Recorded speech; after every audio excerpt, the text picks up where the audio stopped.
السلام علیکم ورحمۃ اللہ وبرکاتہ نحمده ونصلی علی رسوله الکریم رب اشرح لی صدری ویسر لی امری واحلل عقدۃ من لسانی یفقهوا قولی رب زدنا علما اللهم انفعنا بما علمتنا وعلمنا ما ينفعنا وزدنا علما سبحانك لا علم لنا الا ما علمتنا انك انت العلیم الحکیم آمین یا رب العالمین۔ تفسیر سورۃ الانفال آیت نمبر 29 سے 34 تک۔ اعوذ باللہ من الشیطان الرجیم یا ایہا الذین آمنوا ان تتقوا اللہ يجعل لكم فرقانا ويكفر عنكم سيئاتكم ويغفر لكم والله ذو الفضل العظيم وإذ يمكر بك الذين كفروا ليثبتوك أو يقتلوك أو يخرجوك ويمكرون ويمكر الله والله خير الماكرين وإذا تتلى عليهم آياتنا قالوا قد سمعنا لو نشاء لقلنا مثل هذا إن هذا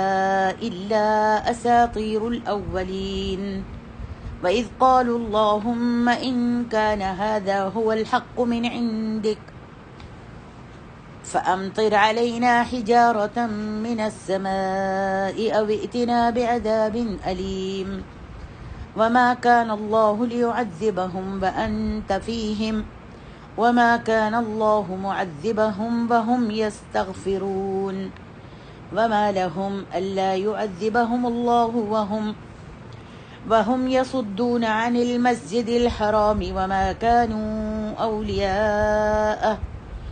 إن أولياؤه إلا المتقون ولكن أكثرهم لا يعلمون۔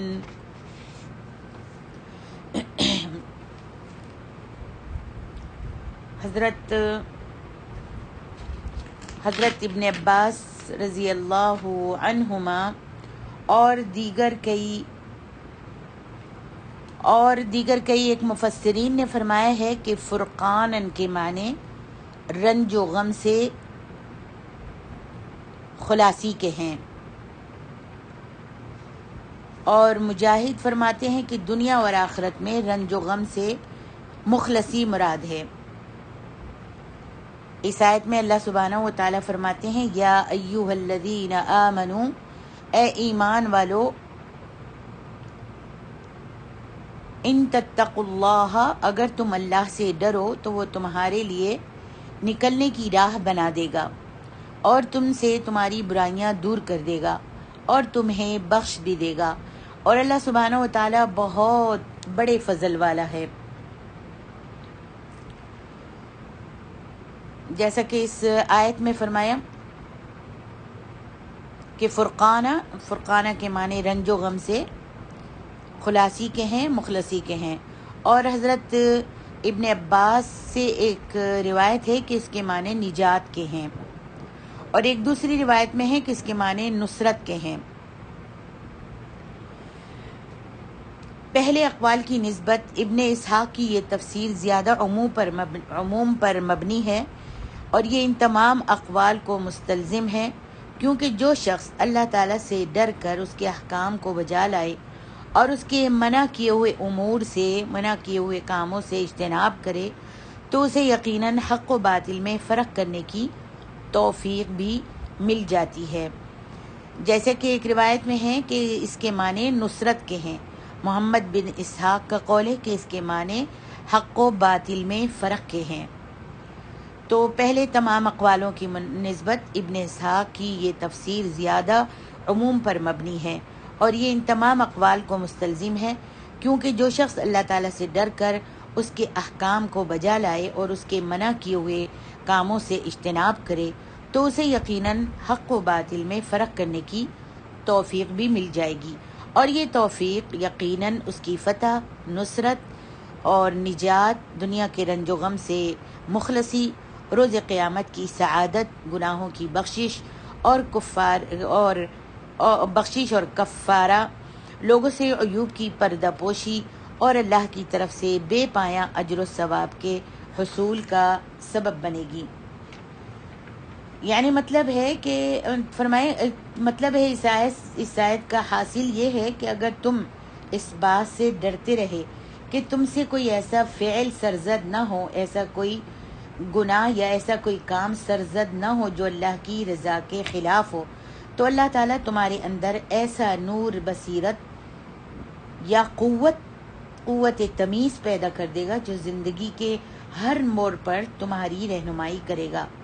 کہ فلاں کام اللہ کی رضا کے مطابق ہے اور فلاں اس کی مرضی کے خلاف ہے۔ یعنی جو لوگ ایمان لانے کے بعد تقوی اختیار کرتے ہیں، اللہ تعالیٰ انہیں 3 قسم کے انعامات سے نوازتا ہے۔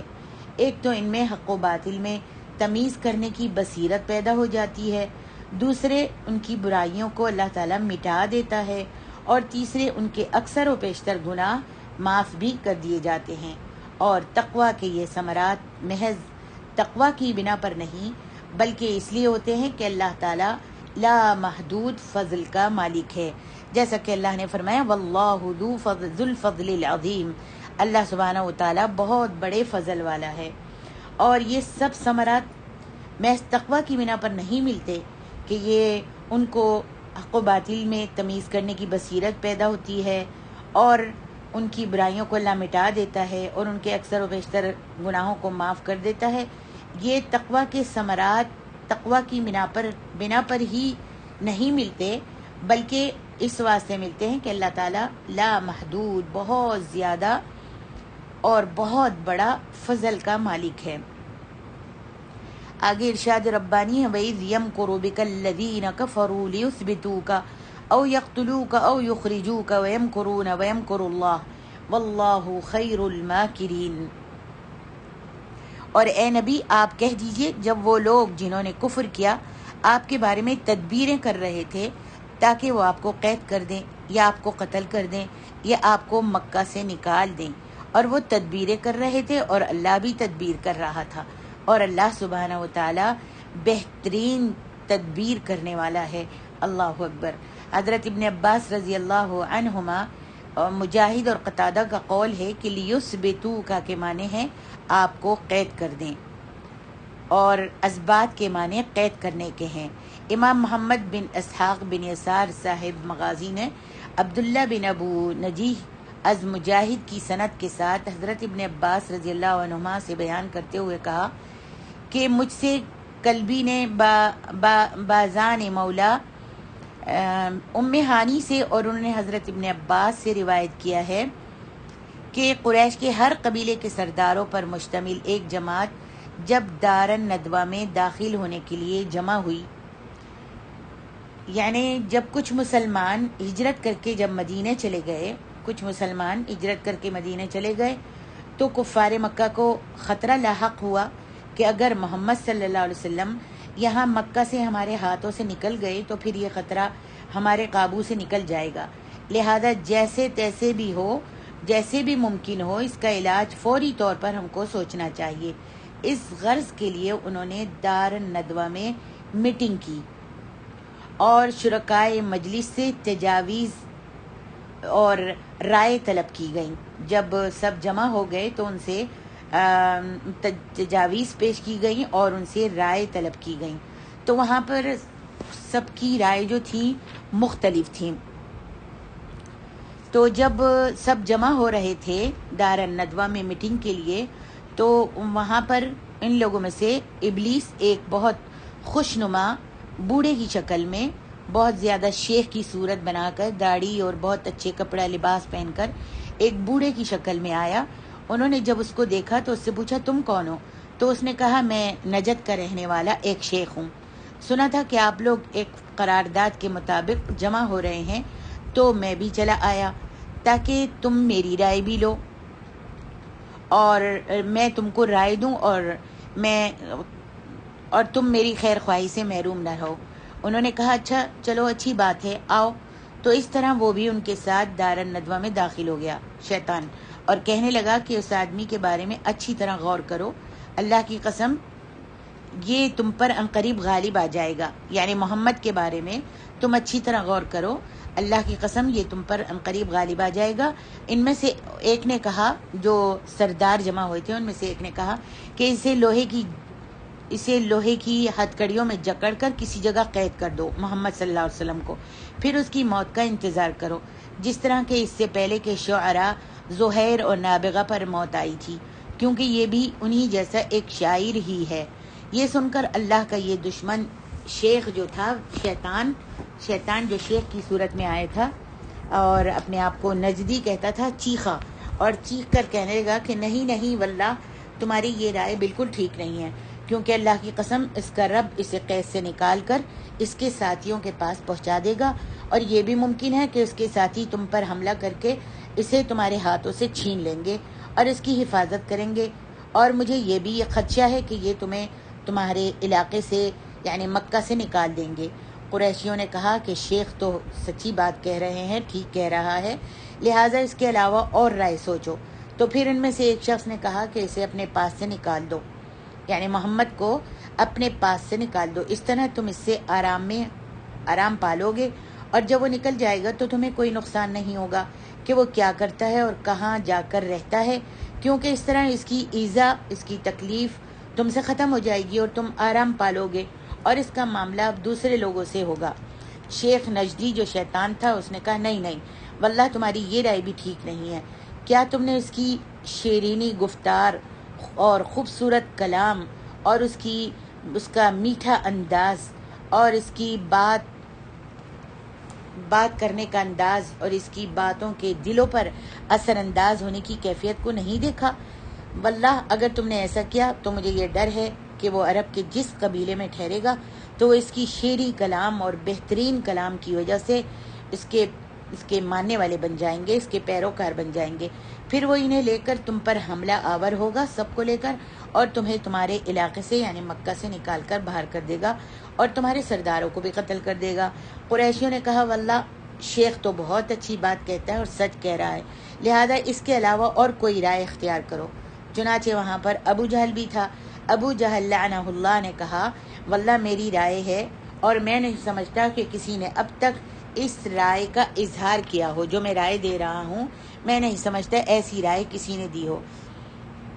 اور اس کے علاوہ اس کے سوا کوئی اور رائے ہو بھی نہیں سکتی۔ لوگوں نے پوچھا تمہاری کیا رائے ہے؟ اس نے کہا میری یہ رائے ہے کہ ہر قبیلے میں سے ایک جوان مرد، نوعمر،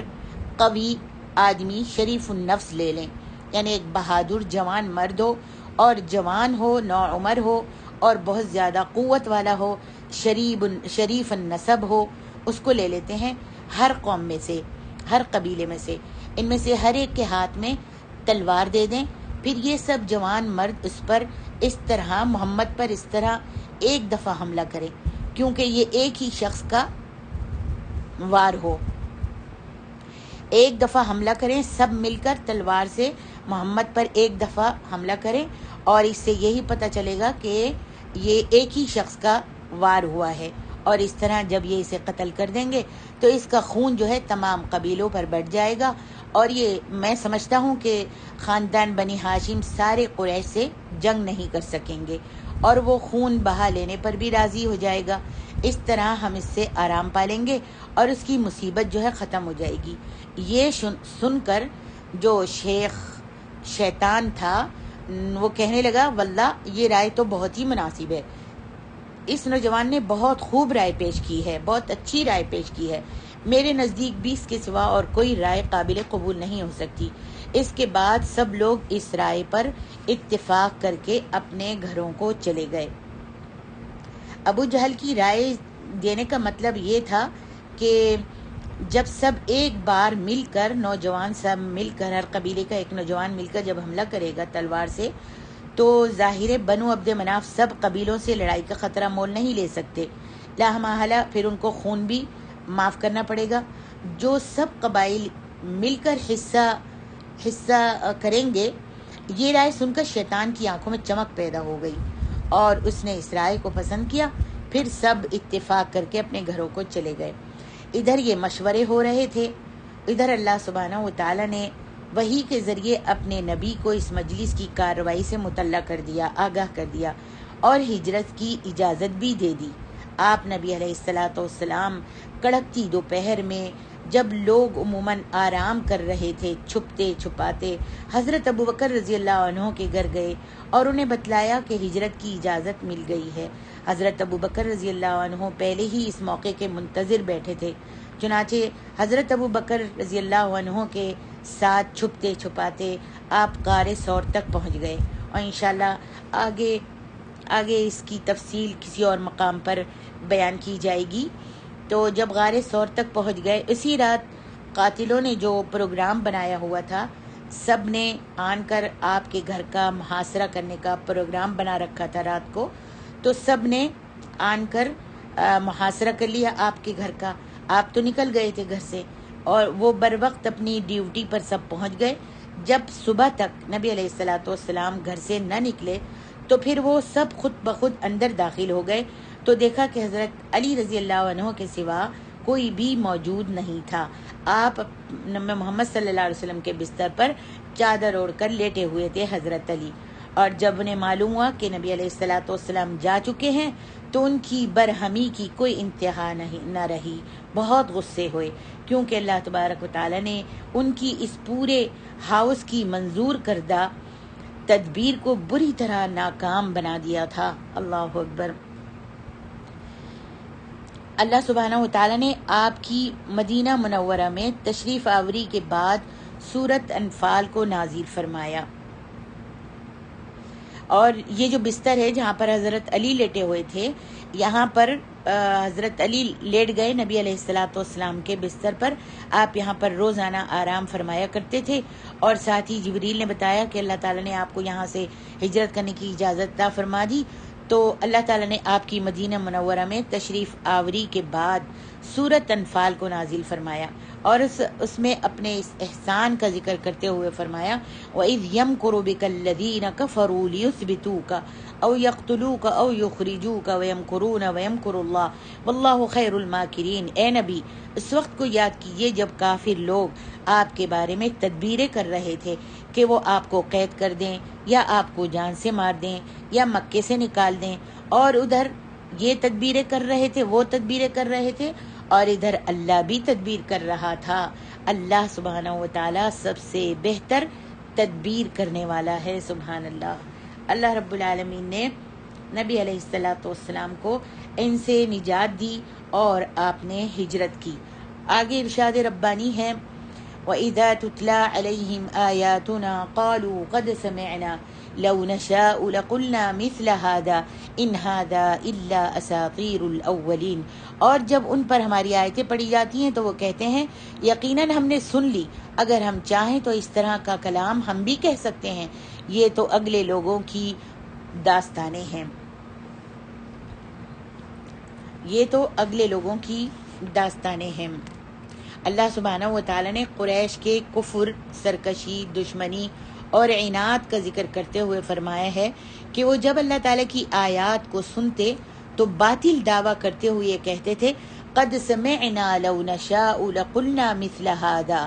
یقیناً یہ کلام ہم نے سن لیا ہے، اگر ہم چاہیں تو اس طرح کا کلام ہم بھی کہہ سکتے ہیں۔ یہ ان کا محض ایک ایسا دعویٰ تھا جسے وہ پورا نہیں کر سکتے تھے۔ انہیں تو قرآن نے کئی بار چیلنج کیا تھا، ایک دفعہ نہیں کئی بار چیلنج کیا تھا کہ وہ اس جیسی ایک ہی صورت بنا کر دکھا دیں، مگر وہ قرآن مجید کے اس چیلنج کو قبول نہ کر سکے، اس لیے ان کی یہ بات اپنے آپ کو اور اپنے ساتھیوں کو محض دھوکہ دینے کے مترادف تھی۔ کہا گیا ہے کہ یہ بات جو کہی تھی، یہ بات نضر بن حارث لعنہ اللہ نے کہی تھی، جیسا کہ سعید بن جبیر اور ابن جریج وغیرہ نے کہا ہے۔ نضر بن حارث جو تھا یہ رؤسائے قریش میں سے تھا، قریشیوں کے رئیسوں میں سے تھا، اور فارس کی طرف تجارتی سفر کیا کرتا تھا۔ وہ کہتا تھا کہ اس کلام کو ہم نے سن لیا ہے، اس میں یعنی اس کلام کو یعنی اس قرآن کو ہم نے بہت سن لیا ہے، اس میں سوائے قصے کہانیوں کے اور کیا رکھا ہے، ہم چاہیں تو ایسا کلام لا سکتے ہیں۔ چنانچہ وہ فارس سے رستم اور اسفندیار کے قصے اٹھا لایا۔ وہ فارس گیا اور فارس سے رستم اور اسفندیار کے قصے اٹھا کر لے آیا اور کہنے لگا کہ قرآن میں عاد اور سمود کے قصے ہیں اور میرے پاس رستم و اسفندیار کے قصے ہیں۔ لیکن اس کی اس بات کو اس کے ہم مشرب یعنی اس کے ساتھیوں نے کافروں نے بھی تسلیم نہیں کیا، کیونکہ جب قرآن نے ایک مرتبہ نہیں کئی مرتبہ کفار کو چیلنج کیا کہ اپنے تمام ادیبوں اور شاعروں کو اکٹھا کر کے قرآن جیسی ایک ہی صورت بنا لاؤ، تو سب نے عاجزی کا اظہار کر دیا، جس سے معلوم ہوتا ہے کہ نضر بن حارث کا اپنا ادبی ذوق بھی انتہائی پست قسم کا تھا۔ قرآن کی ہدایات پر اس کی نظر پڑنا تو بڑی دور کی بات تھی۔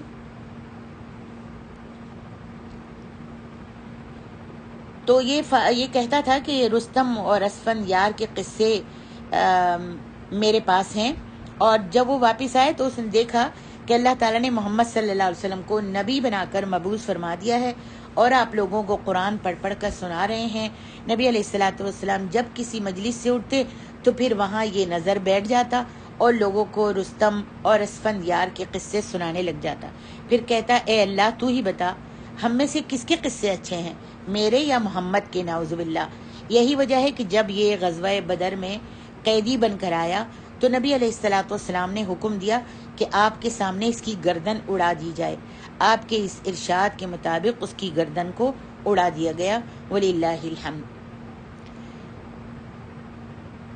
جیسا کہ پھر اس نے کہا تھا کہ اساطیر الاولین، اساطیر اسطور کی جمع ہے۔ کفار کہتے تھے یہ قرآن ہے ہی کیا، یہ صرف اگلے لوگوں کی حکایتیں ہیں جنہیں آپ نے اگلے لوگوں کی کتابوں سے اخذ کیا ہے، یعنی اگلے لوگوں کی کتابوں سے لیا ہے اور آپ انہیں لوگوں کو سناتے پھرتے ہیں۔ یہ سخت جھوٹ ہے، جیسا کہ اللہ تعالیٰ نے دوسرے مقام پر سورۃ الفرقان میں فرمایا وَقَالُوا أَسَاطِيرُ الْأَوَّلِينَ اكْتَتَبَهَا فَهِيَ تُمْلَى عَلَيْهِ بُكْرَةً وَأَصِيلًا قُلْ أَنزَلَهُ الَّذِي يَعْلَمُ السِّرَّ فِي السَّمَاوَاتِ وَالْأَرْضِ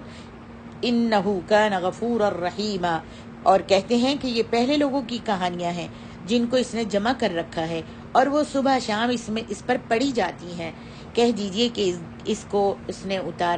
اس کتاب کو اس نے اتارا جو آسمانوں اور زمین کی پوشیدہ باتوں کو جانتا ہے، بے شک وہ بخشنے والا مہربان ہے۔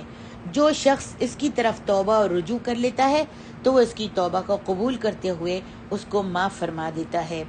ارشاد باری تعالیٰ ہے وَإِذْ قَالُوا اللَّهُمَّ إِن كَانَ هَذَا هُوَ الْحَقُّ مِنْ عِنْدِكَ فَأَمْطِرْ عَلَيْنَا حِجَارَةً مِنَ السَّمَاءِ أَوْ ائْتِنَا بِعَذَابٍ أَلِيمٍ۔ اور جب انہوں نے کہا اے اللہ اگر یہ قرآن تیری طرف سے برحق ہے تو ہم پر آسمان سے پتھر برسا یا ہم پر تکلیف دینے والا عذاب بھیج دے۔ کفار مکہ نے یہ بات اپنی بے پناہ جہالت اور تکذیب اور دشمنی کی شدت کی وجہ سے کی تھی، اور یہ ان کے لیے موجب عیب و عار بن گئی، جبکہ انہیں کہنا یوں چاہیے تھا، ان کو چاہیے تھا یہ کہتے کہ اے اللہ اگر یہ قرآن تیری طرف سے برحق ہے تو ہمیں اس کی ہدایت فرما دے اور اس کی اتباع کی توفیق عطا فرما دے، لیکن اس کے بجائے انہوں نے اپنے لیے جلد سزا اور عذاب کا مطالبہ کیا، جیسا کہ اللہ تعالیٰ سورۃ العنکبوت میں اور کئی مقام پر قرآن مجید میں فرماتے ہیں، فرمایا وَيَسْتَعْجِلُونَكَ بِالْعَذَابِ وَلَوْلَا أَجَلٌ مُّسَمًّى لَّجَاءَهُمُ الْعَذَابُ وَلَيَأْتِيَنَّهُمْ بَغْتَةً وَهُمْ لَا يَشْعُرُونَ۔ اور یہ لوگ آپ سے عذاب کے لیے جلدی کر رہے ہیں، اگر عذاب کا ایک وقت مقرر نہ ہو چکا ہوتا تو انہیں عذاب ضرور آ لیتا، عذاب ان کے اوپر آ جاتا اور یقیناً وہ کسی وقت میں ان پر ضرور ناگہاں آ کر رہے گا اور ان کو شعور بھی نہیں ہوگا۔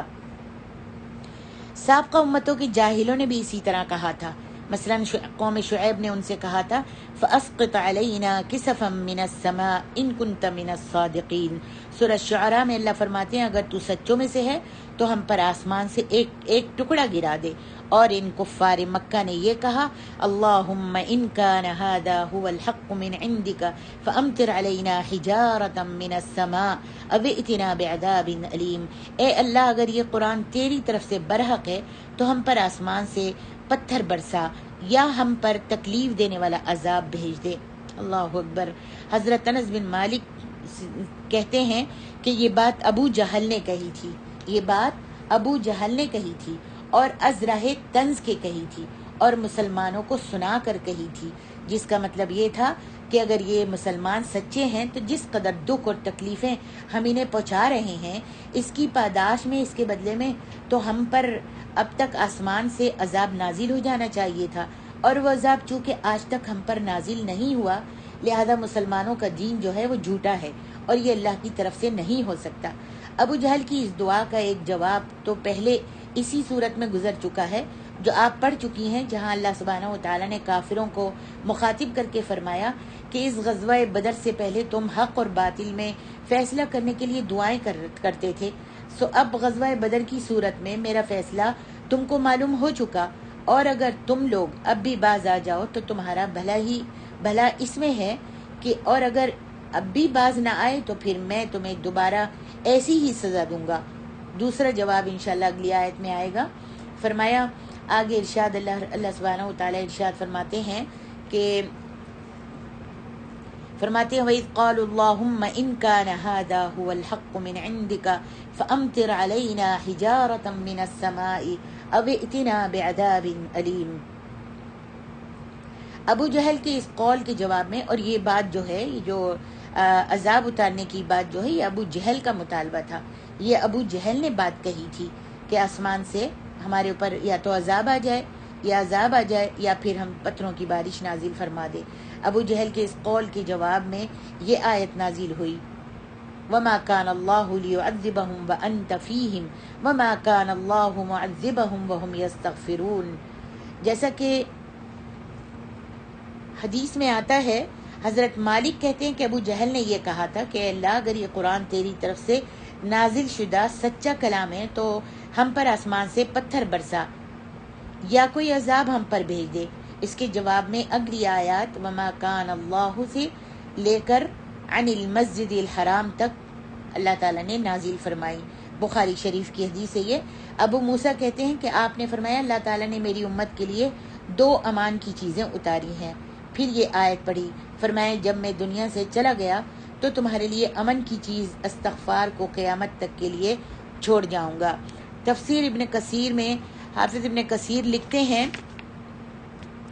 وما کان اللہ لیعذبہم وانت فیہم، اس کے بارے میں لکھتے ہیں ارشاد باری تعالیٰ ہے، اے نبی اللہ ایسا نہیں تھا کہ جب تک آپ ان میں تھے انہیں عذاب دیتا، اور نہ ایسا تھا کہ وہ بخشش مانگے اور انہیں عذاب دے۔ امام ابن ابو حاتم نے حضرت ابن عباس رضی اللہ عنہما کی روایت کو بیان کیا ہے کہ مشرکین بیت اللہ کا طواف کرتے ہوئے کہا کرتے تھے لبیک اللہم لبیک لبیک لا شریک لک، میں حاضر ہوں اے اللہ، میں حاضر ہوں تیرا کوئی شریک نہیں۔ تو نبی کریم صلی اللہ علیہ وسلم فرماتے قد بے شک، اور کبھی وہ یہ کہا کرتے تھے لا شریک لک الا شریکا هو لک تملکہ وما ملک، تیرا کوئی شریک نہیں۔ جب وہ عمرہ طواف کرتے تھے یا حج کرتے تھے، احرام باندھتے تو یہ کہتے تھے تیرا کوئی شریک نہیں سوائے اس کے جس کو تو نے خود اپنا شریک بنا لیا ہو، تو اس کا بھی اور جو اس کی ملکیت میں ہے اس کا بھی مالک ہے۔ اور کبھی وہ یہ کہا کرتے تھے غفرانک، ہم تجھ سے بخشش مانگتے ہیں۔ تو اس موقع پر اللہ سبحانہ و تعالیٰ نے یہ آیت نازل فرمائی وما کان اللہ لیعذبہم وانت فیہم، اے نبی اللہ ایسا نہیں تھا کہ جب تک آپ ان میں تھے آپ ان میں ہیں اور وہ انہیں عذاب دیتا۔ حضرت ابن عباس رضی اللہ عنہما نے فرمایا کہ انہیں 2 چیزوں کی وجہ سے امان حاصل تھا، نمبر 1 نبی اکرم صلی اللہ علیہ وسلم موجود تھے ان میں، اور دوسرا استغفار، نبی کریم صلی اللہ علیہ وسلم چلے گئے اور استغفار جو ہے وہ باقی ہے۔ امام ترمذی نے حضرت ابو موسیٰ رضی اللہ عنہ کی روایت کو بیان کیا ہے کہ نبی علیہ الصلوۃ والسلام نے فرمایا انزل اللہ علی امانین لامتی وما کان اللہ لیعذبہم وانت فیہم وما کان اللہ معذبہم وہم یستغفرون فاذا مضیت ترکت فیہم الاستغفار الی یوم القیامہ۔ اللہ تعالیٰ نے مجھ پر نازل فرمایا ہے کہ میری امت کے لیے 2 چیزیں باعث امان ہیں، اور اے نبی صلی اللہ علیہ وسلم اللہ ایسا نہیں تھا کہ جب تک آپ ان میں موجود تھے اور وہ انہیں عذاب دیتا، اور نہ ایسا تھا کہ وہ بخشش مانگے اور ان کو عذاب دے دے، جب وہ بخشش مانگے تو ان کو عذاب دے دے، اللہ ایسا نہیں تھا۔ اور جب میں دنیا سے رخصت ہو جاؤں گا تو پھر ان میں قیامت کے دن تک کے لیے استغفار چھوڑ جاؤں گا۔ اس حدیث کی شاہد وہ روایت بھی ہے جو مسند امام احمد اور مستدرک حاکم میں حضرت ابو سعید سے مروی ہے کہ نبی علیہ الصلوۃ والسلام نے فرمایا ان الشیطان قال وعزتک یا رب، شیطان نے کہا اے رب مجھے تیری عزت کی قسم، جب تک تیرے بندوں کے جسموں میں ان کی روحیں باقی رہیں گی میں ان کو گمراہ کرتا رہوں گا۔ اللہ اکبر، میں انہیں گمراہ کرتا رہوں گا۔ اس کو امام بخاری نے بیان نہیں کیا، امام حاکم نے بیان کیا ہے، اور یہ حدیث جو ہے صحیح الاسناد ہے۔ فرمایا وما لهم الا يعذبهم الله وهم يصدون عن المسجد الحرام وما كانوا اولیاءه ان اولیاؤه الا المتقون ولكن اکثرهم لا يعلمون۔ اور اب ان کے لیے کون سی وجہ ہے کہ اللہ انہیں عذاب نہ دے جبکہ وہ لوگوں کو مسجد حرام سے روکتے ہیں، حالانکہ وہ اس کے متولی نہیں ہیں، اس کے متولی تو متقی لوگ ہی ہیں، اور لیکن ان میں سے اکثر اس حقیقت کو نہیں جانتے۔ اللہ سبحانہ و تعالیٰ نے فرمایا ہے کہ یہ مشرکین اس بات کے مستحق ہیں کہ انہیں عذاب دیا جائے، لیکن اللہ تعالیٰ نے ان میں اپنے رسول کے قیام کی برکت سے ان پر عذاب نازل نہیں کیا، اور جب نبی صلی اللہ علیہ وسلم ان کے ہاں سے تشریف لے گئے تو اللہ تعالیٰ نے بدر کے دن انہیں اپنے عذاب میں مبتلا کر دیا، اور بہت سے صنادید قریش مارے گئے، بڑے بڑے 70 سردار جو تھے وہ مارے گئے، اور بہت سے گرفتار بھی ہوئے۔ اللہ تعالیٰ نے ان کی رہنمائی فرمائی کہ جو وہ گناہ کر رہے ہیں ان سے استغفار کر لیں اور اپنے شرک و فساد سے باز آ جائیں اور اپنے گناہوں کی بخششیں مانگنے لگیں۔ اگر ان میں وہ کمزور مومن مقیم نہ ہوتے جو استغفار کرتے رہتے ہیں تو پھر بھی وہ عذاب انہیں اپنی لپیٹ میں لے لیتا جو کسی صورت بھی ٹالا نہیں جا سکتا، لیکن مکہ میں مقیم ان کمزور مومنوں کی وجہ سے انہیں عذاب میں مبتلا نہ کیا گیا، جیسا کہ اللہ سبحانہ و تعالیٰ ارشاد فرماتے ہیں وَمَا لَهُمْ أَلَّا يُعَذِّبَهُمُ اللَّهُ وَهُمْ يَصُدُّونَ عَنِ الْمَسْجِدِ الْحَرَامِ وَمَا كَانُوا أَوْلِيَاءَهُ إِنْ أَوْلِيَاؤُهُ إِلَّا الْمُتَّقُونَ وَلَكِنَّ أَكْثَرَهُمْ لَا يَعْلَمُونَ۔ اور اب ان کے لیے کون سی وجہ ہے کہ اللہ انہیں عذاب نہ دے جبکہ وہ لوگوں کو مسجد حرام میں نماز پڑھنے سے روکتے ہیں، حالانکہ وہ اس مسجد کے متولی بھی نہیں ہیں، اس کے متولی تو صرف پرہیزگار ہیں، لیکن ان میں سے اکثر اس حقیقت کو نہیں جانتے۔ یعنی اللہ سبحانہ و تعالیٰ ان کو کیوں عذاب نہ دے جبکہ یہ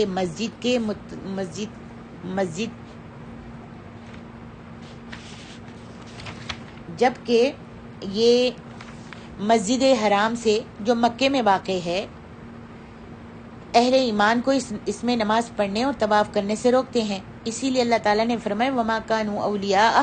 ان اولیاؤہ الا المتقون، یعنی وہ مسجد حرام کے متولی نہیں ہیں بلکہ نبی علیہ الصلوۃ والسلام اور آپ کے صحابہ کرام ہی اس مسجد کے متولی ہیں، جیسا کہ اللہ سبحانہ و تعالیٰ سورۃ توبہ میں بھی فرماتے ہیں مشرکوں کو زیبا نہیں ہے کہ اللہ کی مسجدوں کو آباد کریں